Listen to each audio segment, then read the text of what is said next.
तो English medium वाले बच्चे जितने भी चैनल पर है उन लोगों का डिमांड था कि सर गुजराती मीडियम जैसे इंग्लिश मीडियम में भी एमसीक्यू करवाए। तो आज मैं आपको चैप्टर 1 से 4 के जितने भी एमसीक्यू अभी तक 70% सिलेबस में बोर्ड एग्जाम में पूछे गए हैं वही सब एमसीक्यू आपको मैं सॉल्व करवाता हूँ। बराबर है, आप लोगों को ये सॉल्व करना है, मैक्सिमम लोगों को वीडियो शेयर करना है। बराबर, अगर नया कोई आता है तो सब्सक्राइब करना है, लाइक करना है। जितना आपकी ओर से रिस्पांस मुझे अच्छा मिलेगा उतना ज़्यादा चैप्टर का वीडियो मैं आपके लिए अपलोड करूँगा। तो अभी हम ज़्यादा टाइम नहीं बिगाड़ते हैं। मैंने आपको पहले भी बोला था एमसीक्यू मतलब 1 सेंटेंस। केमिस्ट्री में पर्टिकुलर अगर बुक का थियरी आप अच्छे से पढ़ते हो तो आपको एमसीक्यू आएंगे आएंगे आएंगे ही। ये अभी मैं आपको प्रूव करके दिखाता हूं। तो फर्स्ट नंबर का MCQ, which of the following solid highest conductivity, heat and electricity. तो सबको पता है कि मेटल का सबसे ज्यादा होता है, क्योंकि ये मेरा कौन सा है, कोवेलेंट, ये मेरा होगा आयोनिक सॉलिड और ये मेरा आइस, वो तो मोलेक्युलर सॉलिड है। ये टेबल में से एक एमसीक्यू आता ही है, तो उसका मतलब मुझे ये टेबल प्रिपेयर कर देना है। चलो सेकंड में क्या लिखा है, diamond has FCC crystal structure, each carbon attach with 4 other carbon. तो सिंपल हो गया, 4 2 8। तो atom per unit cell in diamond कितना हो जाएगा, 8, क्योंकि कार्बन के साथ में अदर एक कार्बन अटैच हो जाएगा। फिर थर्ड नंबर में NaCl lattice structure is one of the sodium ion remove from corner. अब कॉर्नर का मतलब 8 × 1/8 Cl मेरा होगा फेस सेंटर। अब 1 एटम यहां से मैं रिमूव कर देता हूं तो उसका मतलब Na का हो गया 7/8, Cl का 3। तो यहां पे मेरा फॉर्मूला होगा Na7Cl24। राइट आंसर मुझे कहां पे दिया है बेटा, ए में। चलो आगे, the defect due to the which crystal of NaCl shows yellow colour. किसी को पता है कि NaCl में आप कौन सा अदर एंटर करोगे तो उसका कलर येलो हो जाएगा। तो मेटल एक्सेस डिफेक्ट में आप पढ़े होंगे कि NaCl heated in the presence of Na vapor on the surface of NaCl, Na plus an electron obtain surface Na plus attracts Cl minus. In the Cl minus electron enter, the electron center is called Farbrengen. तो मतलब metal excess due to vacancy defect. Clear. चलो second number में क्या हो जाएगा, which of the following K2Cr2O7 triclinic. अब आप clinic में 3 बार जाओगे, क्लिनिक का मतलब हॉस्पिटल। तो A not equal B not equal C, आपका एज भी एक जैसा नहीं रहेगा और आपका एंगल भी 90 डिग्री का नहीं होगा। ट्राई क्लिनिक, अगर आप हॉस्पिटल में 3 बार जाते हो तो आपका एज भी चेंज हो जाएगा, एंगल भी चेंज हो जाएगा। तो ये टेबल भी मुझे एमसीक्यू के लिए यूज हो सकता है। चलो इसी में कंटिन्यू, यहां पे मुझे दिया है 7.45 ग्राम KCl। तो मुझे पता है कि मोल का मतलब क्या होता है, वेट बाय मोलर मास। चलो KCl का वेट मुझे दिया है 7.45, मोलर मास 74.5, इट मीन्स 0.1 मोल। अब 1 मोल में डिफेक्टिव वर्ड्स कितने थे, तो 1 मोल में थे 1 × 10⁶। तो 0.1 मोल में कितने होंगे? तो यहां पे मुझे करना है 0.1 इंटू 10⁶, तो 10⁵, तो 10⁵ तो मुझे आंसर नहीं दिया है, बट उसको मैं ऐसे लिख सकता हूं 10 इंटू 10⁴। क्लियर बेटा? मुझे क्वेश्चन को ध्यान से पढ़ना है। अगर क्वेश्चन आपने अच्छे से पढ़ा तो आंसर आपको 100% पता चल जाएगा कि कैसे लिखना है। चलो इसी में कंटिन्यू करते हैं। आगे क्वेश्चन क्या दिया है, बोलो आगे के क्वेश्चन में। विच of the following compound highest melting point, तो हाईएस्ट मेल्टिंग पॉइंट तो किसके थे? कोवैलेंट सॉलिड या तो नेटवर्क सॉलिड। तो कोवैलेंट सॉलिड के एग्जाम्पल में क्या था? क्वार्ट्ज था, सिलिकॉन कार्बाइड था, diamond and graphite, graphite and diamond. चलो तो यहां पे मुझे दिया ही है SiO2 क्वार्ट्ज। चलो उसके बाद में विच of the following is the correct distance is in ZnS, तो यहां पे मेरा एग्जाम्पल था NaCl, ZnSn कॉपर। ये मेरा था simple cube. In simple cube edge मेरा क्या आएगा? A = B = C, alpha = beta = gamma = 90 degree. चलो इसके बाद में A solid has a structure in which W atom located at the corner, तो 8 into 1/8 cubic lattice O atom at the centre of edge, मतलब O enter centre of edge हो गया, और Na atom in the centre of a cube. Clear? तो अभी मेरा formula क्या आ जाएगा? NaOO3। मुझे सिर्फ पढ़ना है क्या दिया है। अगर कॉर्नर देंगे तो 8 इंटू 1/8, अगर फेस देते हैं तो 6 इंटू 1/2, अगर सेंटर में होता है तो एक ही होगा। अगर मुझे ऐसा बोला कि एज सेंटर पे है तो 12 इंटू 1/4। क्लियर बेटा? चलो which of the correct radius in CCP unit cell, CCP, तो CCP तो यहां मेरा सिंपल क्यूब के लिए क्या था? A = 2R। फिर FCC के लिए मेरा क्या था? Face centre. फेस सेंटर या तो फिर मैं उसको CCP बोल सकता हूं, तो उसमें मेरा था A = 2√2R, और BCC में मेरा क्या था? तो A = 4R/√3। तो अभी मुझे सभी जगह पे किसके लिए मुझे दिया है?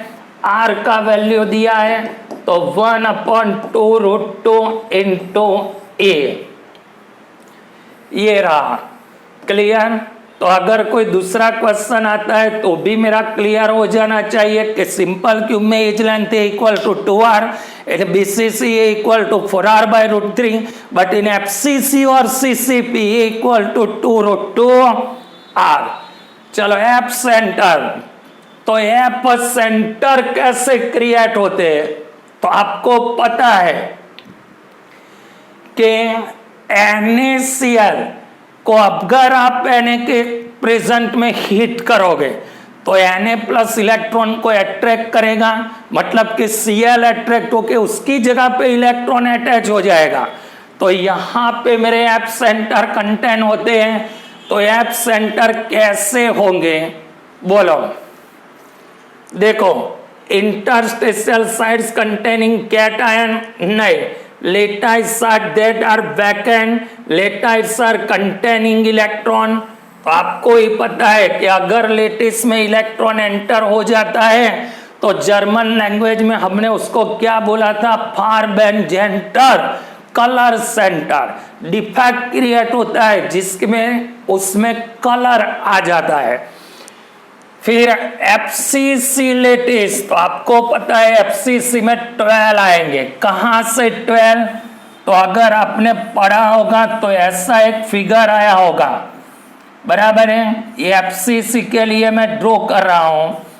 यहाँ पे 3 थे, फिर उसके ऊपर ऐसे 3 होंगे, मतलब ये 3 और इसके अराउंड में आएंगे 6। तो total number of sphere in FCC crystal lettuce कितने आ जाएंगे? 12। फिर CaCl, तो यहाँ पे NaCl का कोऑर्डिनेट नंबर, तो NaCl में 6 आएगा, CaCl में 8 आएगा। फिर ZnS, तो ZnS के क्रिस्टल लेटिस में कितना आता है? तो ZnS में 4 आएगा। और Ca2 प्लस का कोऑर्डिनेशन नंबर होगा 4। तो यहाँ पे मुझे दिया है CaCl, तो coordination number of CaCl, coordination number it means what? Neighbour sphere number. उसके नेबर में जितने स्पीयर से वो कनेक्ट हुआ होता है वो नंबर हो जाएगा मेरा कोऑर्डिनेशन नंबर। चलो उसके बाद वाला क्वेश्चन, क्लोज पैक स्ट्रक्चर। यहीं पे मेरा बात खत्म हो गया कि क्लोज पैक मतलब CCP FCC में तो कोऑर्डिनेशन नंबर 12 हो जाता है। चलो, Frenkel defect in the structure of ionic solid is due to, तो फ्रैंकल डिफेक्ट कैसे होता है? चलो, charge of the ion, large difference between ionic size and cationic, तो पता ही है ना फ्रैंकल डिफेक्ट के लिए ये तो होता ही है। पॉजिटिव नेगेटिव के बीच में जब डिफरेंस होगा, अरेंजमेंट ऑफ नेगेटिव आयन, बीच में इंटरस्टेशियल वॉइड होता है जिसमें पॉजिटिव चला जाता है, तो ये मेरा हो जाएगा Frenkel defect. In which following both crystal are not a same type. चलो, यहाँ पे मैग्नीशियम मेरा मेटल है और ये मेरा कौन सा है? तो मोलेक्युलर, तो यही फर्स्ट नंबर वाला ही मेरा गलत है ना। ये दोनों तो मेरे आयोनिक है, ये दोनों मेरे कोवैलेंट है और ये दोनों भी मेरे इनिशियल मोलेक्युलर वाले। ये टेबल में से ही है। How many sphere octahedral voids, तो ऑक्टाहाइड्रल वॉइड्स के लिए कितने स्पीयर मुझे चाहिए? तो ये मेरा हो गया ऑक्टाहाइड्रल वॉइड्स। चलो, ऐसे मैं ड्रॉ करूंगा तो मुझे पता चल जाएंगे इतने स्पीयर कितने हैं। 1 2 3 4 5 6। तो ऑक्टाहाइड्रल वॉइड्स ड्रॉ करने के लिए मुझे चाहिए 6 स्पीयर। चलो, compound form by X and Y element crystallite, a cubic structure in which atom X corner of the cube और Y फेस सेंटर पे। X मेरा कॉर्नर पे है, Y मेरा फेस सेंटर पे है। फॉर्मूला अप्लाई किया तो मेरा आंसर आ गया XY3। पढ़ोगे तो आंसर आ जाएंगे। ये चैप्टर में एकदम सिंपल एग्जांपल आते हैं। चलो, अभी इन द फॉलोइंग मुझे ढूंढना है, तो क्यूबिक का मेरा एग्जांपल NaCl एंड जिंको आएगा, मतलब कि ये दोनों तो मेरे गलत है। अब सेकंड नंबर में टेट्रागोनल, तो टेट्रागोनल में T वाला था, बराबर Y13 TiO2 SiO2 and CaSO4। अगर ऐसा कुछ आता है तो एक दो को अटैच करके मुझे पता चल जाना चाहिए कि मेरा आंसर सही है कि गलत है। एंड सेंटर, तो 2 ही आएंगे क्योंकि एंड के सेंटर पे तो एक इस साइड पे होगा, एक उस साइड पे होगा, या तो एक इस साइड पे एक इस साइड पे, तो 2 ही एटम आएंगे ना एंड के सेंटर पे। चलो, compound is form by 2 element A and B। A में FCC मतलब A का हो जाएगा 4, B occupy all the tetrahedral voids, मतलब टेट्राहाइड्रल का मतलब इससे डबल हो जाता है। तो ए और बी का रेशियो मेरा कितना आता है 1:2, मतलब मेरा फॉर्मूला हो जाएगा AB2। कहाँ पे दिया है AB2 बेटा, ए में। चलो इसके बाद में with following defect some of the cation arrange in interstitial site Frenkel, आपका जो कैटायन था वो इंटरस्टेशियल वॉइड में चला जाएगा और शॉर्ट की डिफेक्ट में 1 remove from crystal lattice. Clear. चलो how many gram of NaH will be required prepare to 500 gram solution of 10% W/W NaOH। तो यहाँ पे मुझे WW का फॉर्मूला यूज करना है।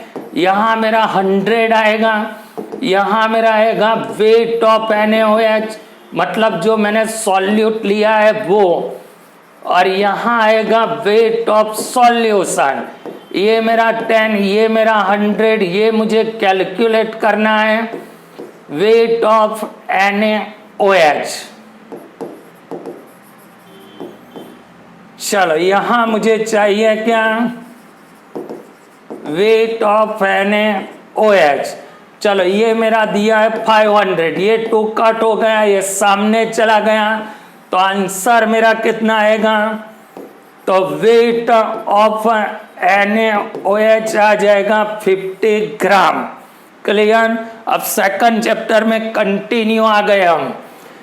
चलो है मैक्सिमम ऑस्मोटिक प्रेशर, यहाँ पे लिखा है मैक्सिमम ऑस्मोटिक प्रेशर, तो 1 मोलर NaCl सॉल्यूशन, क्योंकि ऑस्मोटिक प्रेशर मतलब मोलालिटी, तो मोलालिटी में क्या होगा, नंबर ऑफ पार्टिकल ज्यादा हो जाएंगे, बराबर, तो उसका ऑस्मोटिक प्रेशर कैसा हो जाएगा, मैक्सिमम। चलो अब यहाँ मुझे दे दिया है टेम्परेचर 300 केल्विन, 300 केल्विन मुझे दे दिया है 0.82 bar will be the molarity of solution, तो मुझे पाई दे दिया है 0.82 बार में मुझे दिया है।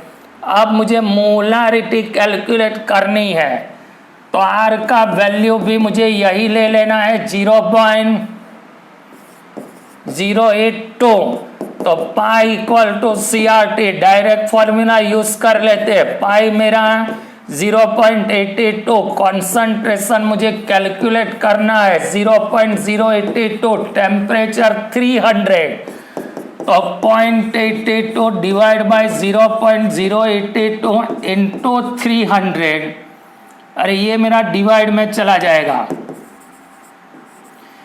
बिना कैलकुलेटर के ही सॉल्व हो जाएगा। तो 10 डिवाइड बाय 300, ये मेरा कट हो गया, तो 0.033 मोलारिटी, डायरेक्ट फॉर्मूला मैंने अप्लाई कर दिया, पाई इक्वल टू CRT। चलो अब टेम्परेचर के साथ में चेंज होता है, तो फॉर्मालिटी जिसमें वॉल्यूम आता है, क्योंकि इसमें वेट आएगा, इसमें वेट आएगा, इसमें वेट आएगा, तो आपको पता है कि टेम्परेचर के साथ में वेट पे तो कोई इफेक्ट होता नहीं है। चलो इसके बाद में विच ऑफ द आइसोटोनिक मतलब osmotic pressure and concentration same होना चाहिए। अब कॉन्सेंट्रेशन कैलकुलेट करने के लिए मुझे क्या करना है, नंबर ऑफ आयन को भी देखना है ना, तो फर्स्ट नंबर वाला मेरा आंसर नहीं आएगा, क्योंकि यूरिया का 1 NaCl का 2, तो कॉन्सेंट्रेशन यहाँ चेंज हो जाएगा, आंसर मेरा बी आ सकता है। चलो कैसे बी आ सकता है, तो यहाँ मेरा हो जाएगा 0.1 इंटू 3, यहाँ पे भी मेरा हो जाएगा 0.1 इंटू 3, तो दोनों का कॉन्सेंट्रेशन इक्वल हो गया, it means isotonic isoosmotic solution. चलो 0.04 मोलर, तो आपको पता है normality equal to basicity into molarity, molarity basicity of H2SO4 2, molarity 0.04, तो आ जाएगी नॉर्मलिटी मेरी 0.08 नॉर्मल। सिंपल है। विच of the following is the best semi permeable membrane? Copper ferrocyanide. अगर मुझे ये नहीं दिया है तो इसका फॉर्मूला ऐसा भी दे सकते हैं CO2FeCN6। अगर मुझे ये नहीं दिया है तो ऐसा भी दे सकते हैं कॉपर हेक्सासाइनोफेरेट, जिसका ऑक्सीडेशन स्टेट होगा 4। ये मैंने कोऑर्डिनेशन कंपाउंड से उसका IUPAC नेम लिख दिया। चलो अभी मुझे दे दिया है कॉन्सेंट्रेशन 0.25, टेम्परेचर मुझे दिया है 300, आर का वैल्यू दिया है 0.082। तो अभी मुझे कैलकुलेट क्या करना है? Osmotic pressure CRT। चलो C मेरा 0.25, ये R का वैल्यू 0.08, तो यहाँ मेरा 25 इंटू 8 इंटू 300 डिवाइड बाई 100, तो ये मेरा कट हो गया। ऊपर मेरा कितना आता है? 600 डिवाइड बाई 100, मतलब मेरा आंसर अप्रोक्सीमेटली 6 वाला आएगा। क्लियर? आप बिना कैलकुलेटर के भी अप्रोक्सीमेटली आंसर ला सकते हो। चलो यहाँ पे मुझे दिया है नॉर्मलिटी, तो नॉर्मलिटी का फॉर्मूला आपको पता है, weight of solute divide by equivalent mass of solute into 1000 divide by volume of a solution. चलो सबका वैल्यू मुझे प्लेस करना है, तो 9.8 equivalent mass of H2SO4 49, 1000 by 500, 5 to जा हो गया 49.2, तो ये मेरा हो गया 0.4। बराबर इजी है एग्जाम्पल, इसमें कुछ नहीं करना है। आप 11th में भी पढ़े हो, 12th में भी पढ़े हो, तो आपको पता होना चाहिए आंसर कैसे आता है। How much NaO is required to prepare 10% W/W, मतलब मुझे मास परसेंटेज दे दिया है 10, फिर मुझे दिया है weight of solution, weight of solution दिया है 500 ग्राम। तो अभी मुझे सिर्फ इसका फॉर्मूला अप्लाई कर देना है, वेट बाय वेट 100 इंटू यहाँ पे आएगा वेट ऑफ NaOH। शायद ये एग्जाम्पल आगे आ गया है। Weight of a solution in gram unit, तो ये मेरा 10, ये मेरा 100, ये मेरा वेट ऑफ NaOH, और यहाँ पे 500 हमने आगे कैलकुलेट किया है, तो यहाँ पे मेरा आंसर आ जाएगा 50 ग्राम। ऐसा भी हो सकता है ना बेटा कि कंटिन्यूअसली रिपीट हुआ हो तो वापस आ जाए। चलो इसके बाद में क्या लिखा है? pH इक्वल टू 0, तो pH equal to minus log of H plus, ये मेरा 0 है, माइनस लॉग H प्लस, तो उसका मतलब log 1 इक्वल टू 0 होता है। बट इन H2SO4 मुझे पता है कि इसमें 2H प्लस होते हैं, तो 2H प्लस का मेरा आता है 1 मोलर, तो H प्लस का मेरा आ जाएगा 0.05, गलत कर दिया, 1 डिवाइड बाई 2.5 मोलर, बट मुझे चाहिए नॉर्मलिटी, तो basicity into molarity. Clear? Easy example है। चलो, when gas is dissolve in a liquid Raoult's law P0 minus P equal to N/N+N, सबको पता है राउट्स लॉ। चलो, which of the following same vapour pressure 0.3 mole, उसका मतलब इसका concentration 0.3 हो गया। तो नीचे से जिसका 0.3 होता है वो मेरा आंसर हो जाएगा। चलो इसमें भी कॉन्सेंट्रेशन 0.1 इंटू 3 0.3। क्लियर? ये जितने भी क्वेश्चन है ऐसे ही पता चलने चाहिए। ये मेरा H3PO3, तो यहाँ पे normality equal to basicity into molarity. Basicity of H3PO3 2.2, तो आंसर मेरा आएगा 0.4 नॉर्मल। H3PO4 का 3 होता है, H3PO3 का 2 होता है, H3PO2 का 1 होता है। क्लियर? चलो, which of the following equation solution will have maximum vapour pressure? Maximum vapour pressure, उसका मतलब क्या हुआ? तो यहां पे एक ऐसा सेंटेंस था कि number of particles increase, vapour pressure decrease. तो नंबर ऑफ पार्टिकल डिक्रीज होंगे तो वेपर प्रेशर इंक्रीज हो जाएगा। क्लियर?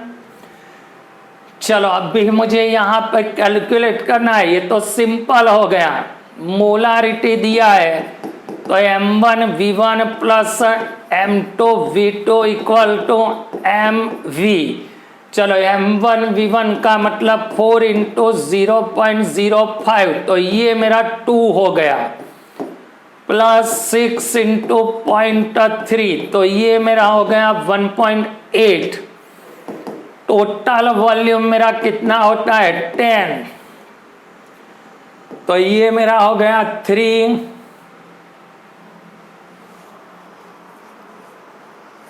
6 3 जा 18 और 4 5 जा 20, तो 1.8, तो ये हो गया 3.8 और सॉल्यूशन का वेट मेरा 10 हो जाता है।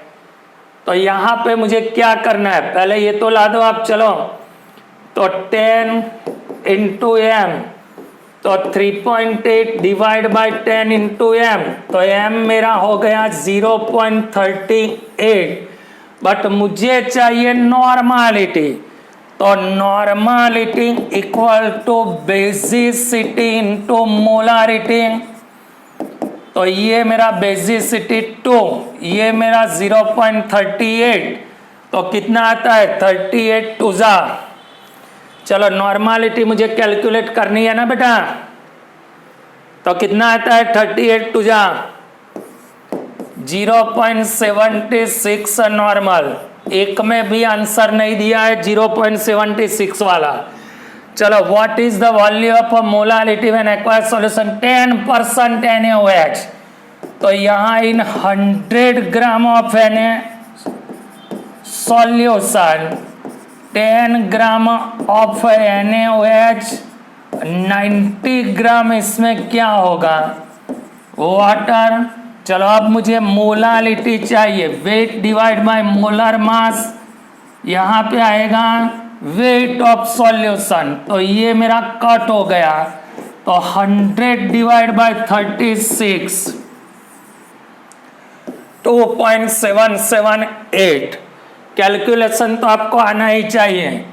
फिर which colligative properties is more useful to the molecular weight of the substance like a protein and polymer.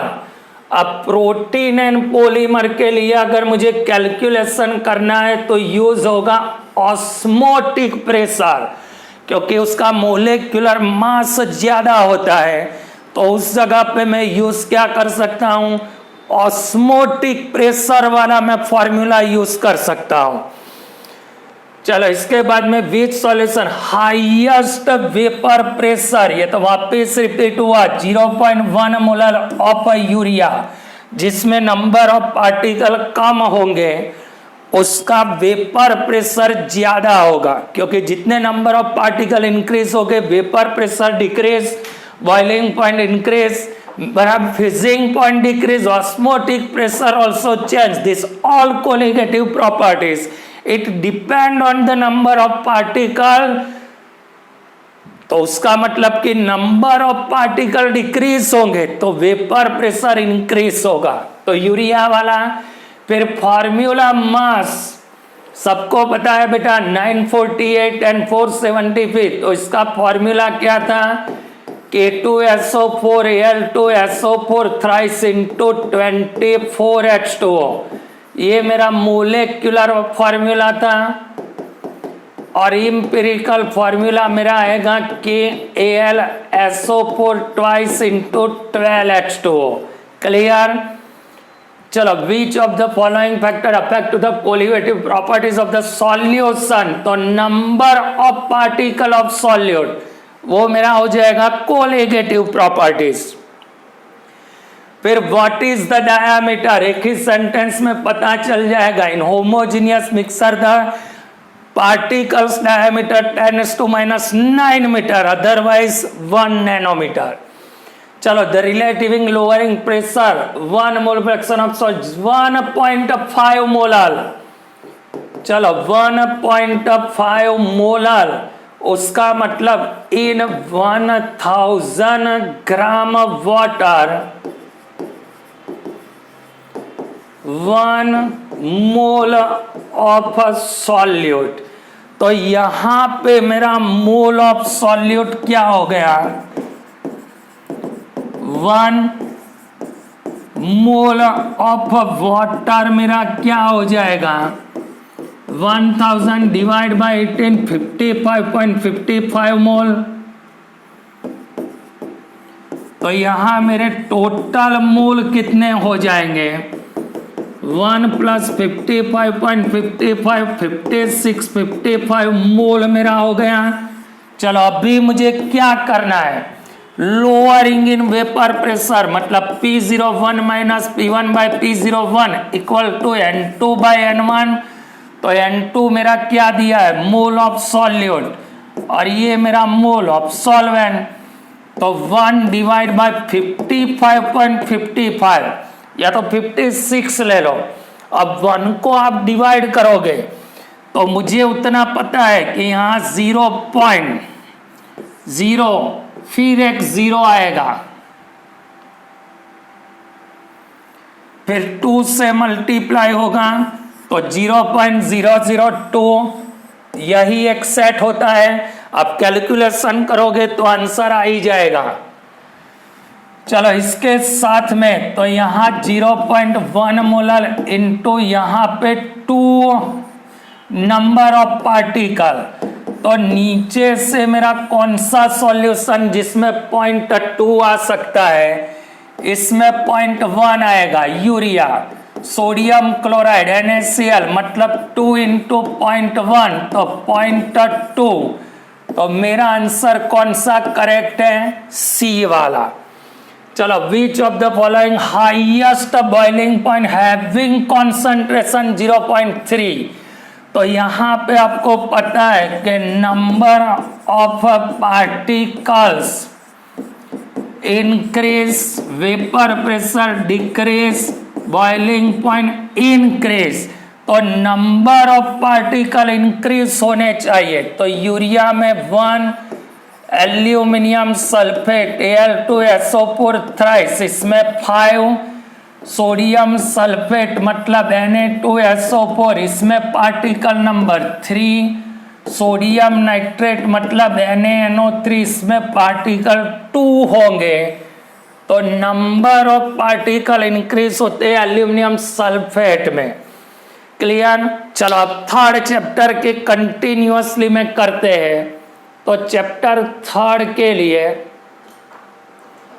First number का क्वेश्चन मुझे क्या दिया है, चलो क्वेश्चन पढ़ो।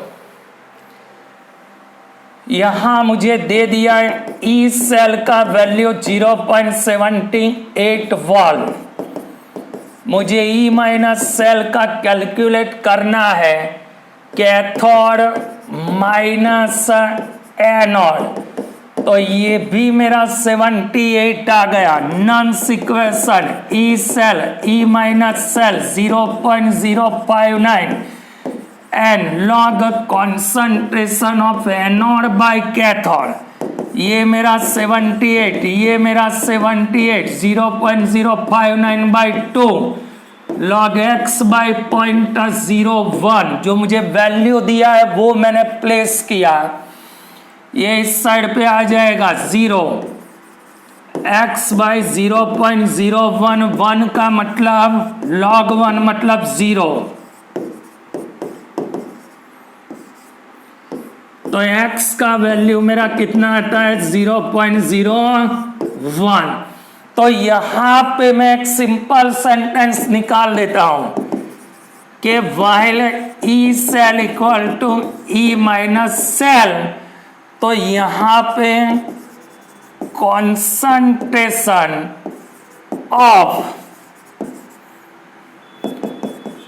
एनोड इक्वल टू कैथोड, मुझे कैलकुलेट नहीं करना है, सीधा ही लिख देना है कि जब ई सेल और ई सेल का वैल्यू इक्वल होता है तो मेरा कॉन्सेंट्रेशन एनोड कैथोड का सेम हो जाएगा। तो इसी से ये क्वेश्चन आ गया। देखो यहां पे मेरा ई सेल का वैल्यू दिया है मुझे 2.37, ई माइनस सेल मुझे कैलकुलेट करना है कैथोड माइनस एनोड, तो कैथोड का 0.45 नहीं, यहाँ पे मुझे दिया है ऑक्सीडेशन पोटेंशियल, ये ऑक्सीडेशन दिया है, तो ये मेरा एनोड ये मेरा कैथोड, तो यहाँ पे हो जाएगा एनोड माइनस कैथोड। रिडक्शन दिया हो तो कैथोड माइनस एनोड, ऑक्सीडेशन दिया हो तो एनोड माइनस कैथोड, तो ये भी मेरा 1.92 वोल्ट आएगा। यूनिट उसका क्या आएगा बेटा, यूनिट वोल्ट। चलो अभी मैंने आपको सिखाया कि E cell equal to E minus cell, therefore anode equal to cathode, तो एक्स का वैल्यू 0.01, ये मुझे सीधा ही याद रख लेना है, बराबर। चलो which of the following at standard गिव्स फ्री एनर्जी, तो गिव्स फ्री एनर्जी का फॉर्मूला आपको पता है, delta G minus equal to minus RT ln KP, इसको यहां पे ले आओ तो ln KP equal to minus delta G minus by RT ln को रिमूव करो तो उसका मतलब सामने वाले का बेस क्या हो जाएगा, ई हो जाएगा। चलो ऐसा मुझे कहीं पे आंसर दिखता है तो ये वाला ही है, बट अगर इसका लॉगरिथम में दिया होता तो बेस उसका 10 हो जाता, और यहाँ पे मुझे लिखना पड़ेगा 2.303 RT। तो मुझे देखना है कि आंसर मुझे ln वाले में लाना है कि लॉग वाले में लाना है। चलो इसके बाद में कॉपर सल्फेट का आप इलेक्ट्रोलिसिस करते हो तो H2SO4 सॉल्यूशन प्रोड्यूस, अब H2SO4 तो एसिडिक सॉल्यूशन, तो pH is less than 7, book का ही है, देखो साहब। फिर product of electrolytic cell does not depend on the following matter, nature of solvent पे डिपेंड नहीं करता है, बराबर। Temperature, concentration and electrode nature पे तो डिपेंड करता ही है। फिर H2 और O2 कहाँ से प्रोड्यूस होता है, तो ये मेरा आएगा डाइल्यूट सॉल्यूशन, क्योंकि डाइल्यूट सॉल्यूशन में इलेक्ट्रोलिसिस किसका होता है, वाटर का। ये एनोड पे जाएगा, ये कैथोड पे जाएगा। चलो कॉन्सेंट्रेशन सेल, तो कॉन्सेंट्रेशन सेल के लिए मैंने आपको पढ़ाया हुआ है कि कॉन्सेंट्रेशन सेल का एग्जैक्टली मतलब क्या होता है।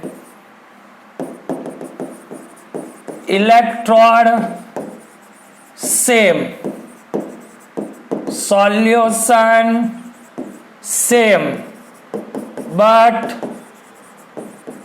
कॉन्सेंट्रेशन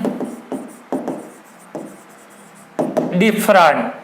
तो फर्स्ट नंबर वाला नहीं आएगा 1 मोलर 1 मोलर, सेकंड नंबर वाला तो ये दोनों डिफरेंस है तो ये भी नहीं आएगा, ये भी नहीं आएगा, बट ये मेरा आ सकता है। क्योंकि electron same, solution same, but concentration of solution different, it is called concentration cell. चलो अभी मुझे दिया है ए बी सी का रिडक्शन पोटेंशियल, तो इसको मैं कन्वर्ट कर देता हूं ऑक्सीडेशन में, तो साइन चेंज हो जाएगा।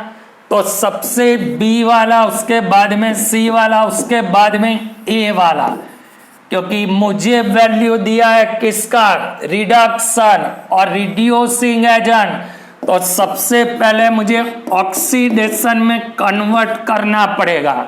और आपको पता है कि ऑक्सीडेशन का मतलब होता है -C0 रिडक्शन, साइन चेंज करना है।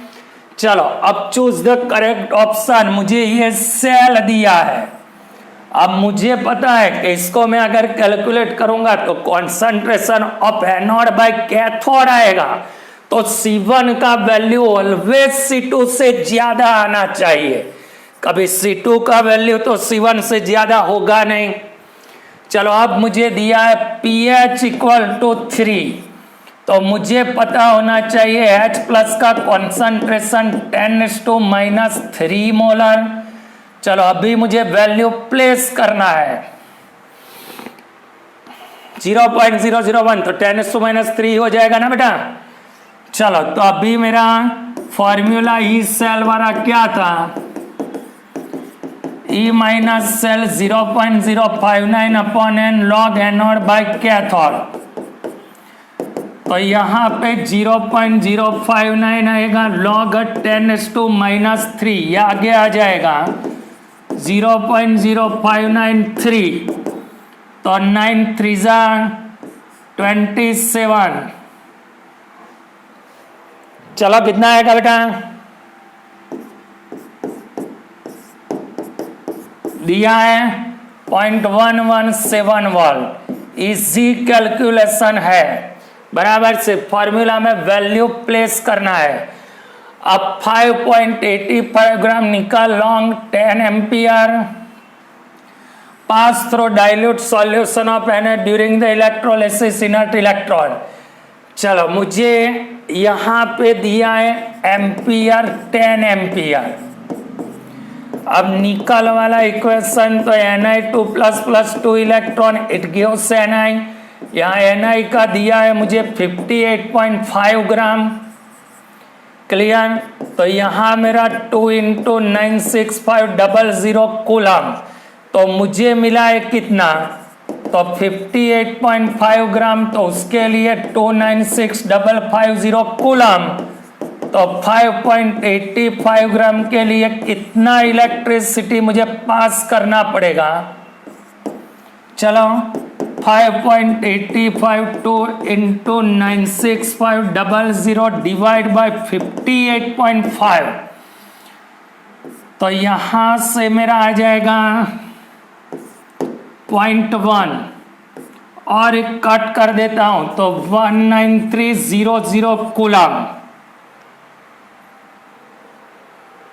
क्लियर ना, क्योंकि इसके 10 ऊपर जाएंगे तो 0.1 तो 96,000, तो अब मेरा फॉर्मूला है Q = IT, तो T = Q/I, तो 19300 डिवाइड बाय 3, तो 1930 सेकंड। सिंपल एग्जांपल है बेटा, आप कैलकुलेट करोगे आंसर आ जाएगा। Anode cathode electrolysis of NaCl solution carrying out use it graphite concentrated NaCl, anode पे डाइक्लोरीन, कैथोड पे dihydrogen, after electrolysis NaOH solution is obtain, क्योंकि यहाँ पे मुझे दिया है कॉन्संट्रेटेड NaCl, तो यहाँ पे एनोड पे डाइक्लोरीन, कैथोड पे डाइहाइड्रोजन गैस ऑब्टेन होगा। चलो अब मुझे सेल रिप्रेजेंटेशन, तो Mg मेरा एनोड, CO मेरा कैथोड, ये रहा। Mg एनोड पे जाएगा, CO कैथोड पे जाएगा। चलो कॉन्संट्रेटेड NaCl, अभी मैंने बोला एनोड पे Cl2, कैथोड पे H2, आफ्टर केमिकल रिएक्शन क्या प्रोड्यूस होगा, NaOH सॉल्यूशन। चलो इसके बाद में मुझे क्या दिया है, when 6 farad इलेक्ट्रिसिटी पास, तो Ag प्लस में से Ag आएगा। यहां मुझे क्या दिया है, कॉपर सल्फेट, तो CO2 प्लस में से CO, फिर AO3 प्लस में से AO। अब 6 फैराड इलेक्ट्रिसिटी, तो इसको मैं अगर 6 से मल्टीप्लाई करो, इसको मैं 3 से, इसको मैं 2 से, तो यहां पे मुझे Ag के मिलेंगे 6, CO के मिलेंगे 3 और AO के मिलेंगे 2, क्योंकि मुझे 6 फैराड इलेक्ट्रिसिटी पास ऐसा बोला है। क्लियर बेटा, पता चलता है। चलो इसके बाद में how much faraday current is required to Cr2O7 2 minus convert into Cr2। तो रेडॉक्स से मुझे सबसे पहले तो क्या बैलेंस करना पड़ेगा, एटम बैलेंस करना पड़ेगा। यहाँ 6 इलेक्ट्रॉन जाते हैं, बराबर है। तो यहाँ पे 1 मोल के लिए मुझे 6 फैराडे चाहिए, तो 1.5 मोल के लिए 1.5 इंटू 6 कितना फैराडे इलेक्ट्रिसिटी पास करना पड़ेगा, 9 फैराडे। क्लियर बेटा। चलो, which solution is fill in salt bridge, सबको पता है acquired solution of ammonium nitrate या तो KCl या तो KNO3। Na2SO4, तो ये मेरा सॉल्यूशन डाइल्यूट होगा, तो एनोड पे जाएगा ऑक्सीजन, कैथोड पे जाएगा डाइहाइड्रोजन। तो यहाँ पे क्या लिखा है, dioxygen gas obtain on anode electron. Clear. चलो, half life period of a first reaction, तो फर्स्ट ऑर्डर रिएक्शन के लिए हाफ लाइफ पीरियड का फॉर्मूला 0.693/K। तो उसका मतलब क्या हुआ, इंडिपेंडेंट ऑफ कॉन्सेंट्रेशन, कॉन्सेंट्रेशन पे डिपेंड नहीं करता है। क्लियर। फिर उसी में continue log K versus 1/T का ग्राफ, तो ये मेरा कैंसल हो गया है, अर्हेनियस इक्वेशन है, E/2.303R। चलो, अभी मुझे दिया है फर्स्ट ऑर्डर रिएक्शन, उसका मुझे रेट कांस्टेंट दे दिया है 2.303 इंटू 10⁻²। अभी मुझे बोला है कि कॉन्सेंट्रेशन 1/10, तो मेरा initial concentration R0, final concentration मेरा हो जाता है 1/10 पार्ट हो गया। तो अभी मुझे करना क्या है, चलो टाइम चाहिए, तो 2.303 divide by K log of R0/R। अब चैप्टर 4 के सॉल्व कर रहे हैं, 2.303 इंटू 100, 2.303 लॉग, ये मेरा R0, उसके डिवाइड में R0/10, 10 ऊपर चला गया, ये चला गया, तो आंसर मेरा हो गया 100 सेकंड। क्लियर। से फॉर्मूला में वैल्यू प्लेस करना है। अब मुझे दिया है कि टोटल ऑर्डर मेरा 3 है, X सेकंड ऑर्डर रिएक्शन, तो यहां मेरा आएगा rate equal to K। X का मुझे सेकंड दिया है, Y का मुझे ढूंढना है, तो यहां मेरा टोटल ऑर्डर 3, तो Y का वैल्यू कितना होगा 1, क्योंकि मुझे पता है कि रेट ऑर्डर का मतलब एक्सपोनेंट का मुझे टोटल करना होता है। तो यहाँ पे मुझे y की जगह पे क्या लिखना होगा 1।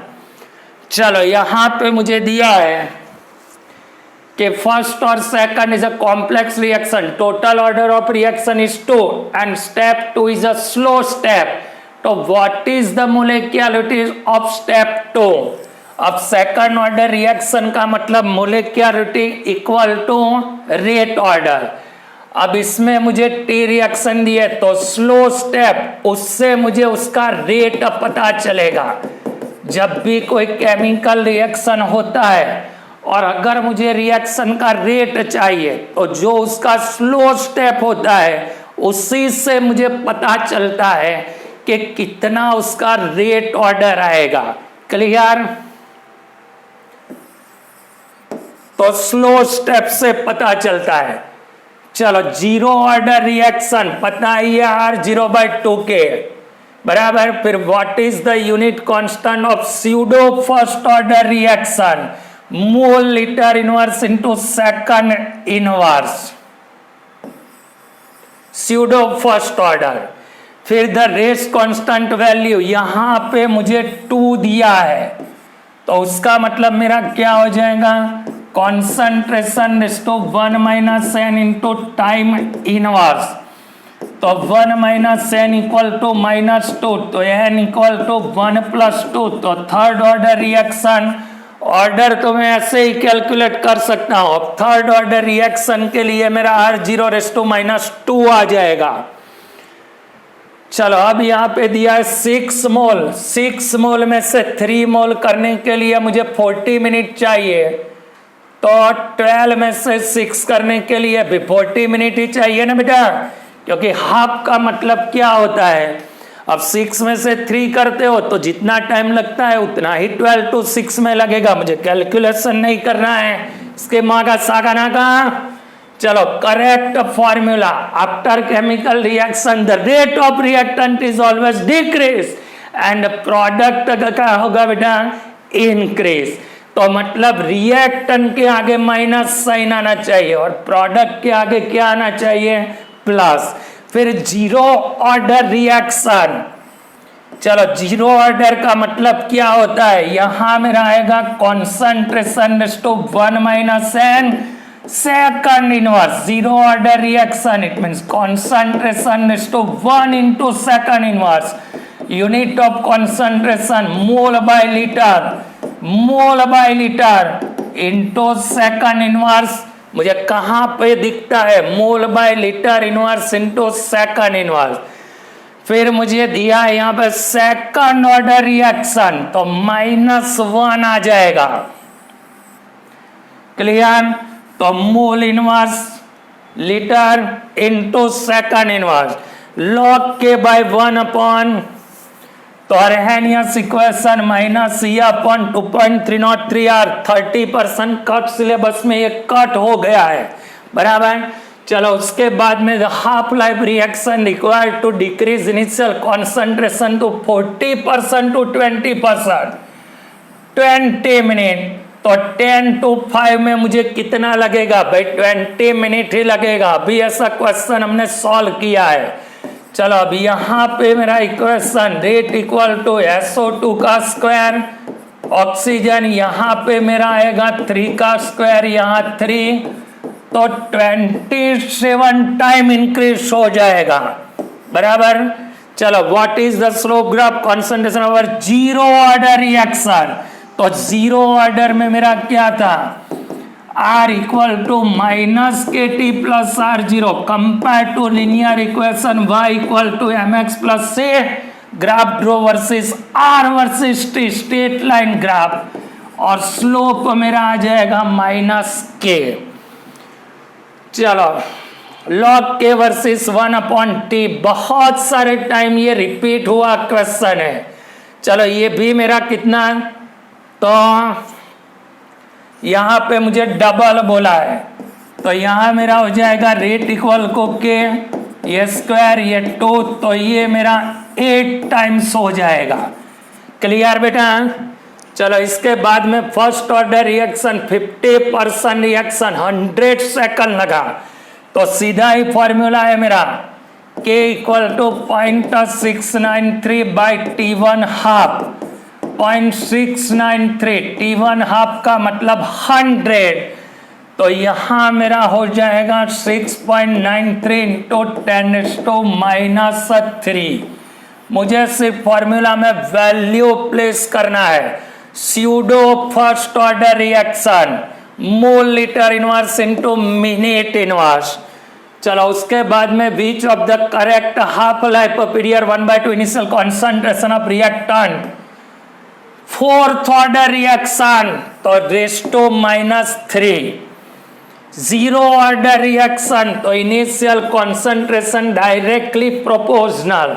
अभी तो आ जाना चाहिए बेटा इतना करने के बाद में।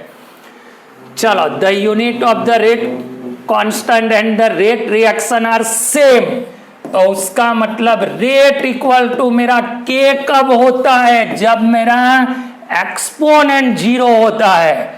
और which of the following relation is correct for the first order, तो आपको पता है reaction order equal to its मोलेक्युलरिटी।